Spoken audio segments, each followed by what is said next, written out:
tell you today that Africa has the resources, the ability, and the people to grow into an economic superpower. It is the richest continent already in terms of natural resources.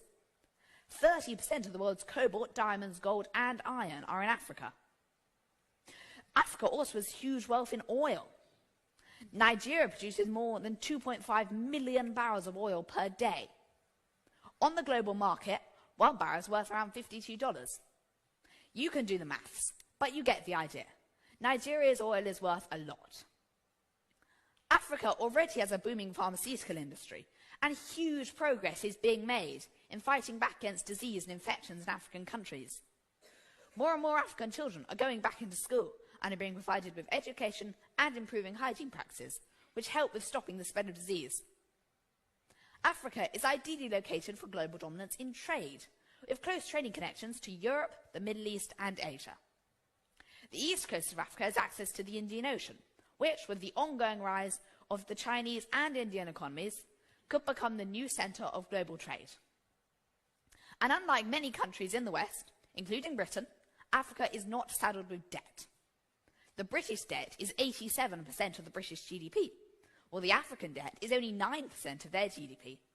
All but 2 countries in Africa could pay off their debt within 1 year. So the potential is already there, and the growth is already beginning. Even now, Africa is the continent in the world with the fastest economic growth.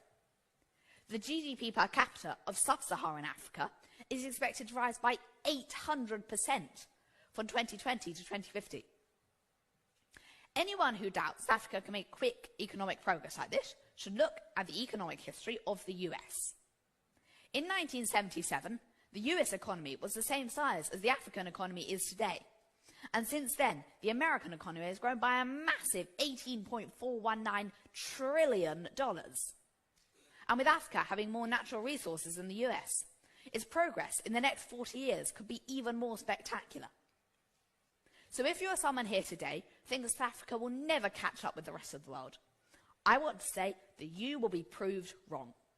With its mammoth population, massive potential, and amazing stores of resources, within your lifetime, Africa will become an economic superpower. Thank you.